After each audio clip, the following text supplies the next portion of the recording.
Buen día. En este video explicaré el procedimiento para estimar o para definir esta tasa de oportunidad que nos va a permitir calcular el valor operacional de la empresa de acuerdo al método que estamos siguiendo, que es el de capital con apalancamiento.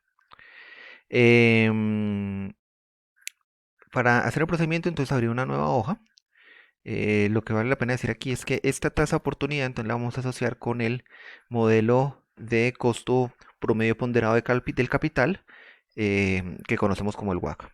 Entonces, para estimarlo, vamos a abrir aquí una nueva hoja que se llama, eh, que la vamos a llamar tasa de oportunidad, una nueva hoja que me permite estimar primero el Capital Asset Price Model, que es el modelo que vamos a usar para estimar el costo del patrimonio, y luego conociendo también, digamos que las amortizaciones de los créditos, y esto nos permite definir el costo pues del capital. Entonces, recordar un poco que el modelo WACC, el CAP, el WACC, el promedio ponderado capital, lo que es que define las fuentes de financiamiento de la empresa, eh, define las fuentes de financiamiento de la empresa y cuánto es su costo para acceder a esos recursos. Entonces, pues el costo, recuerden, de la financiación, pues terminan siendo o las tasas de interés o la tasa de oportunidad que tenga un inversionista que esté colocando los recursos. Entonces, si lo que estamos evaluando es el comportamiento del patrimonio o el costo del patrimonio, vamos a valernos entonces del modelo CAPM para la estimación. Recordar entonces que este modelo tiene tres parámetros, tres variables o tres parámetros para su estimación. La primera es el rendimiento del mercado y entonces lo que asume el modelo es que un inversionista que tiene diferentes alternativas de inversión. Entonces, una de ellas es invertir en un portafolio diversificado que está representado generalmente por un índice bursátil. Entonces, este rendimiento del mercado hace referencia, como estamos en términos anuales, pues al rendimiento anual de un índice bursátil, como por ejemplo el Colcap o como por ejemplo el Standard Poor's. Em, en términos de probabilidad, yo puedo identificar este rendimiento del mercado anual haciendo un análisis de distribución de probabilidad e encontrando el promedio de los rendimientos eh, en un histórico observable. Vamos a asumir que ese promedio es del 23% y podemos asumir que se puede mantener o se mantendría a lo largo del periodo que estamos proyectando. Por supuesto, este análisis puede ser un poco más complejo, disponiendo de más información que me permite hacer un análisis en términos de ciclos económicos o en términos de pues el comportamiento o las dinámicas de los mercados bursátiles en función de su comportamiento histórico.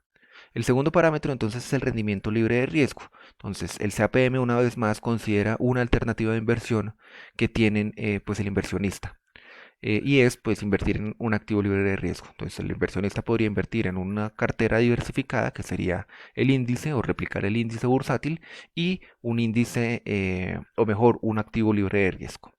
Este activo libre de riesgo se va a comportar primero pues por unos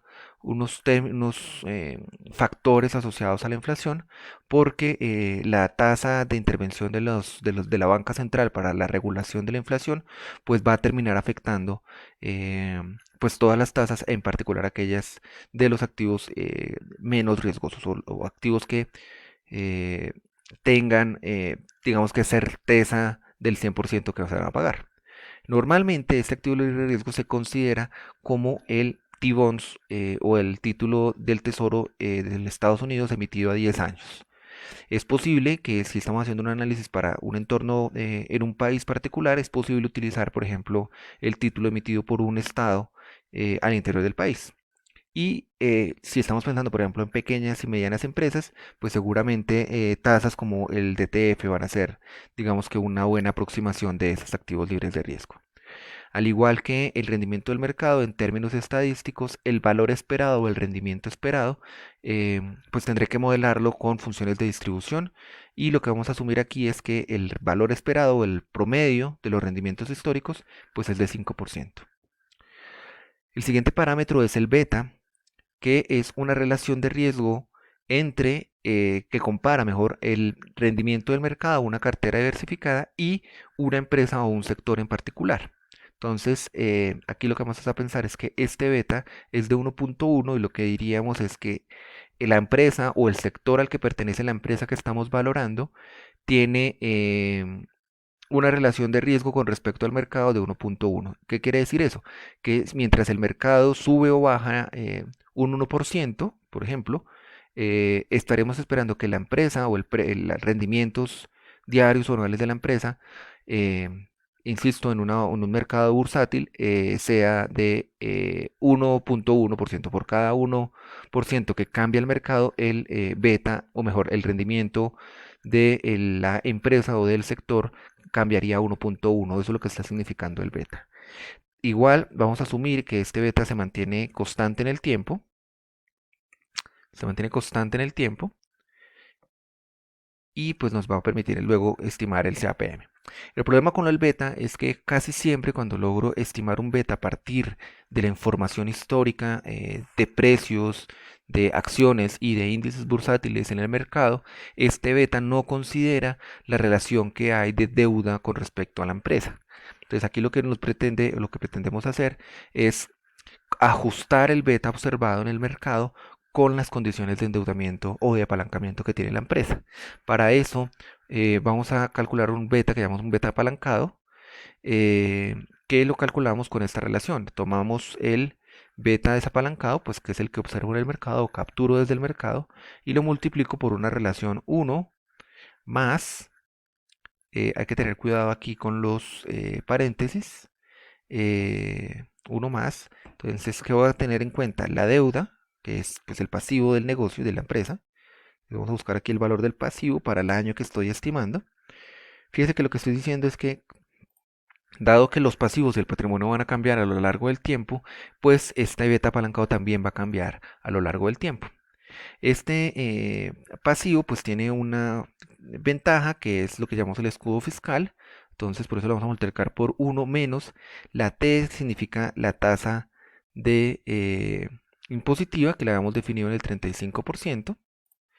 Y esta multiplicación o este producto lo vamos a dividir entre el valor del patrimonio. Entonces finalmente lo que estoy observando es una relación que tenemos entre la deuda de la empresa ajustada por el escudo fiscal dividido entre el monto del patrimonio.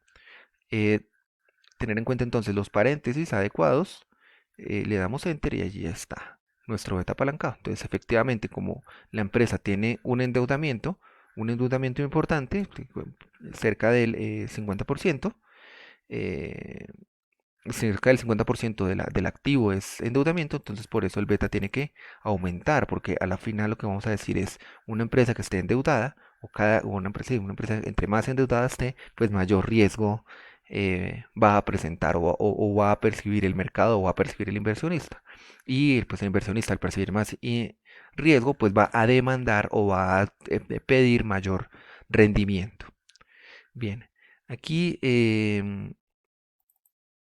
podremos arrastrar la fórmula. Nótese que eh, tanto el parámetro de deuda como el parámetro de patrimonio van a cambiar a lo largo del tiempo de acuerdo a la forma que tenemos, pero la tasa impositiva, lo que pusimos como tasa impositiva, que si está en un punto particular, ese sí lo tenemos que fijar. Entonces vamos a fijar em, la celda donde está la tasa impositiva. Y ahora pues podemos arrastrar. Entonces fíjese que lo que estamos diciendo es que pues el beta va a tener un comportamiento a lo largo del tiempo en función de, no de las condiciones de mercado, porque lo estamos asumiendo igual, sino en función de la relación deuda-patrimonio que va cambiando a lo largo del tiempo. Si lo miramos en las razones financieras, la razón deuda a capital, que sería D sobre E, pues efectivamente ella va disminuyendo a lo largo del tiempo y esta disminución es la que nos permite observar esa reducción en el beta apalancado. Por último, el CAPM, entonces lo vamos a calcular como la relación de la siguiente manera. El rendimiento libre de riesgo, que estamos diciendo es que el inversionista demanda por lo menos que la empresa, la empresa que estamos valorando, rente por lo menos a la tasa libre de riesgo, más la relación que existe, la ponderación con respecto al beta, multiplicado por, o el beta, que es la ponderación, que multiplica a la diferencia entre el rendimiento del mercado y el rendimiento libre de riesgo, que es la prima de mercado, es la prima de riesgo. Entonces, si yo invirtiera en el mercado, pues fíjense que a la final el rendimiento que espero es el rendimiento esperado del mercado. Si invirtiera en el rendimiento libre de riesgo, pues el rendimiento esperado sería el de libre de riesgo. Luego, dependiendo la relación que hay de riesgo en esta empresa con respecto al mercado, pues voy a aumentar esa diferencia, la voy a tener que aumentar, la voy a tener que considerar un poco más amplia.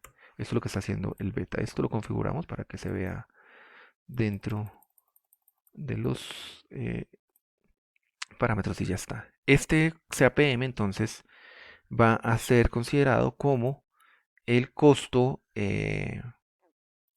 del capital eh, del patrimonio, el costo del patrimonio. Entonces la empresa va a donde sus socios, capta recursos por emisión de acciones y los socios están dispuestos a comprar o a invertir en la empresa o a comprar la empresa siempre y cuando su patrimonio rente pues unas tasas mínimas de oportunidad. Para eso estamos calculando el CAPM. Hasta aquí vamos a dejar este video. Estamos presentando entonces el costo del patrimonio para luego poder calcular el costo promedio ponderado de capital, que lo veremos en el siguiente video. Muchos éxitos.